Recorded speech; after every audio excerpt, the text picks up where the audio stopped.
how to fix the iPad mini home screen is that you take all your apps and you put them into folders in the dock, and then you put only widgets on the home screen.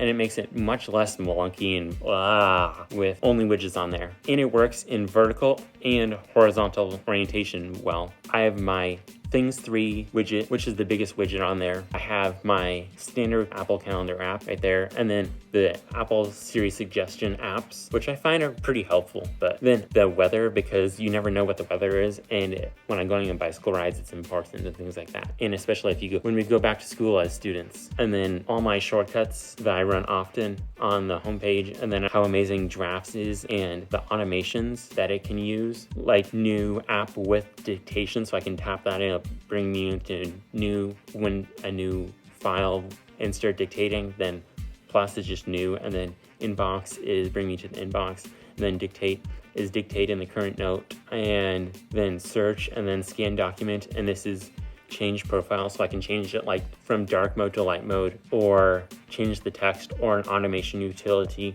something like that. And then I even have an extra block that I haven't put something else in there yet. And then of course we have my ultimate iPad mini app setup, the best apps for your iPad mini. We start with communication, iMessage, of course, the contacts app, FaceTime, Apple Mail, Translate, and then Zoom for lectures and things like that. And Spark, my favorite third-party email client. It's amazing. It has great automation and utility for that. Then Happy Cow is my favorite. It's like the vegan Yelp or people who have dietary restrictions. You can go anywhere and find it, and they have like grocery store recommendations and all sorts of other stuff. It's amazing. And then writing and reading, we have Keynote, Pages, VoiceStream. VoiceStream is my favorite reading app. It can ORC your documents, so then it can read it out to you. So you just scan it in, and if you get a thing from your instructor, or put your books in there, and you can read it, and it has different speeds. And then Drafts is my favorite plain text editor. It also has amazing automations, which I have on my home screen. I have new with voiceover, new, inbox, continue dictating, search, scan document, and then this one is change presets, which is an advanced feature because they have lots of advanced automations in Drafts. And then I haven't filled up this last box yet. And then we have GoodNotes, my favorite note-taking app for like right on top of your notes and annotating and note-taking, things like that. Then Quizlet, my favorite flashcard app for the iPad and favorite flashcard app for students. And iBooks or Books, because it's a stock app and it comes on your iPad and it has excellent Spotlight search integration. Then Notes, for notes, I use Apple Notes for most things. It has amazing Spotlight search integration. And then Numbers, which is an Excel alternative for all your charts and things like that. And then these are exciting. These are the photo and video apps. These are for mobile creative people and for things like that. Filmic Pro, my favorite filming app on the iPad. You can film 4K RAW and log footage and lots more. And then Filmic Remotes, you can use another device to control your device that you're using to film. Then Photoshop, because Photoshop is amazing and great for making thumbnails for YouTube videos. And then Adobe Illustrator, because if you need to illustrate something in vectorized graphics, then Adobe Illustrator is the best vectorized graphic app for the iPad and for the iPhone. The Photos app, of course, and then YouTube Studio, because I have YouTube channels and it's easy to change your thumbnails and things like that through that. And Ferrite, which is my favorite audio recorder / podcast recording app for the iPad. It's amazing. It has so much utility. You can plug in audio interfaces into it and record into the iPad through the audio interface while monitoring it. And Procreate, I'll have a video on my drawing apps that I'll have linked in the video description. But Procreate is amazing, and it's a one-time purchase. So Photoshop isn't, but Photoshop is amazing. Even with student discount, Photoshop's expensive. And then iMovie's okay. But the best video editing app on the iPad is LumaFusion. It's probably my favorite video editor of all time. I like it better than Premiere Pro or Final Cut. It's so amazing. It's so well optimized, but it has so much utility, and it's intuitive, but it also has those deep core features for advanced video editing on the go, or setting up a whole iPad video editing desk setup. GarageBand for making music and things like that. I use my own music in my videos, so I had to make my music. And then the Clips app. And then Shaper 3D is amazing. You can build full 3D CAD models and other things like that. So you can either use a 3D printer or a CAD machine or things like that. So that's amazing if you have a 3D printer or use a laser cutter so you can cut out things. Then the camera app. Then the voice memos app is nice because it records to the local device, so you can just take quick notes. Okay, now automations and utilities. Things 3 is my favorite favorite to-do list manager on the iPad. It has great automations and great organization for the iPad, and really well suited for people who use GTD or getting things done system by Day Allen. It's really helpful with that. And the reminders app, of course, these two work well together. And then the files app, then my favorite SFTP client and FTP client manager, and input and output for transferring to file servers or importing from a file server or things like that is FTP manager. It's this icon. There's some other ones that I've tried, but they're not good as this. This is my favorite SFTP app for the iPad. Then Yoink, which is my favorite shelf app for storing all the things that you don't want to lose, but you don't really know where to put. And then shortcuts for automation, because that's what you do as one of the automation tools. Then IFTTT, if then that. And then File Hub Bus allows me to connect to the RAV-Power and use that, connect to all those things that the RAV-Power can do. The link in the video description to videos on that. And then the settings app, then Find My, and then Calendar and App Store, and then the Home app. Because I'm a big HomeKit person, I believe that HomeKit is much better than like the Google ones, because those aren't very secure. And I like Apple's track record and implementation into the Apple ecosystem. And then the clock, and then the Maps app. I actually like Apple Maps better than I like Google Maps,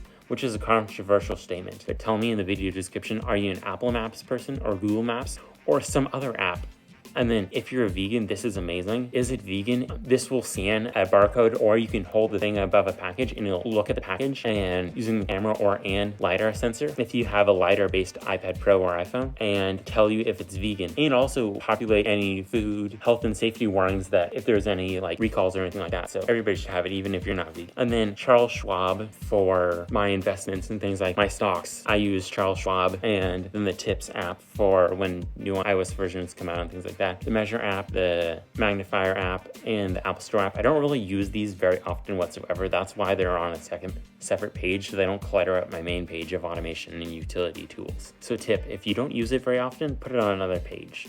And then you have the media consumption apps, which this is what you do when you want to relax or something like that. So I have the podcasting app, the Apple TV app, the Apple Music app, the YouTube app, and the iTunes app. Although the YouTube app I also use for when I premiere videos to interact with you guys in the chat and things like that. So then of course I have Safari, because Safari, but then the app library. And so this is what I have for my app library, but I don't really use the app library. But one thing I do use is the swipe down menu up here. I have, of course, the blocks up there, but the more exciting, interesting thing is the focus modes. So I have do not disturb, work, relax, and personal right now, but tell me what focus modes you use in the video description, or if you find them useful or they're completely ridiculous. Okay, then I have the flashlight widget. It's surprisingly useful. It's actually very good. And then plus calendar, photo, Apple TV remote, so I can connect it right to the Apple TV and not have to use the Apple TV remote. And then the AA button brings me to all my text and large and big or small things because of the iPad mini's wonky scaling and all those things. And then the accessibility toggle to turn off assistive touch and all those things, and assistive hearing. And then